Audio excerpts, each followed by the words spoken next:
নমস্কাৰ, good morning. আজি মই মাছ পাতত দিবলৈ লৈছোঁ সৰিয়হ আৰু ঔটেঙাৰে। হালধি পাতত দিম, চাওকচোন কেনেকৈ কৰোঁ। মাছ লৈছোঁ মই 4 পিচ।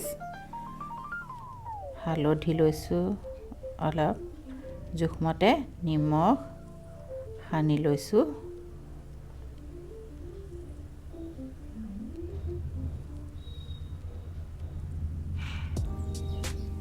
সৰিয়হ বাটি থৈছোঁ আদাৰ লগত, আদা আৰু কেঁচা জলকীয়া দি সৰিয়হ বটি থৈছোঁ, সেয়া দিছোঁ।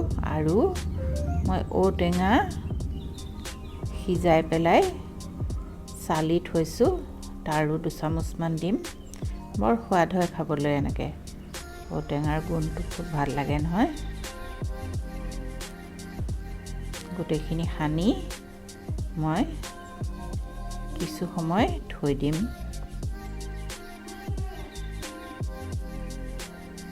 ভালকৈ সানি ল'ব।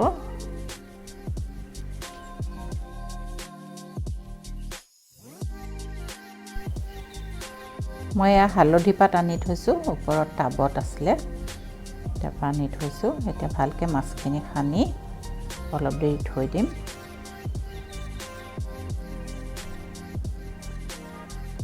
অলপ মিঠাতেল দিছোঁ, কেঁচা মিঠাতেল। সৰিয়হৰ লগত কেঁচা মিঠাতেলৰ গোন্ধটো খুব মিলে, সোৱাদটোও ভাল হয়। এতিয়া মই থৈ দিলোঁ আধা ঘণ্টামান। এতিয়া 2 পিচকৈ 2খন পাতত দিম। ওপৰত দিছোঁ সৰিয়হ। মোৰ আচলতে সৰু ছোৱালী এজনীয়ে কেমেৰাটো ধৰি আছে, সেইকাৰণে ঠিক ঠাইত পৰা নাই। ঔটেঙাও গোটাকৈ 2 টুকুৰা দিছোঁ, জলকীয়া দিছোঁ, কেঁচা জলকীয়া।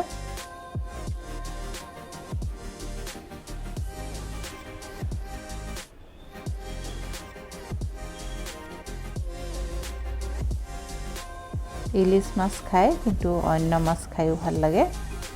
মই এইটো ৰৌ মাছ হয়।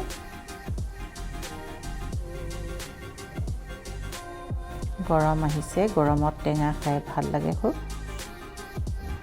এতিয়া মই মোৰ এটা মাইক্ৰ'ৱেভৰ ইডলি বনোৱা ষ্টেণ্ড আছে, তাতে মই ষ্টিম কৰিম, এইটো ভাপত দিম। আপোনালোকে কেৰাহীত বাতি এটাত দিও দিব পাৰিব। কেৰাহীত তলত পানী দি ষ্টেণ্ড এডাল দি ওপৰত বাতি এটাত দিলেও হ'ব। মই লৰালৰিৰ কাৰণে মই ইয়াতে দিছোঁ, ইয়াত সোনকালেই হয়। খুব বেছি 3 মিনিটমানহে লাগে।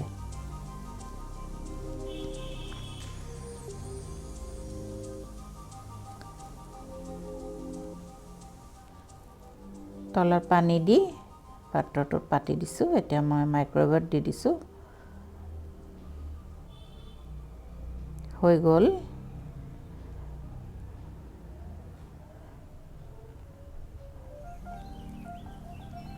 মোৰ 3 মিনিটতকৈ অকণমান বেছি হ'ল, তথাপিও খুব সুন্দৰ হৈছে খাবলৈ। দেখিছেনে কিমান লোভনীয় হৈছে? খাই চাবচোন আপোনালোকে, ভাল পালে জনাব।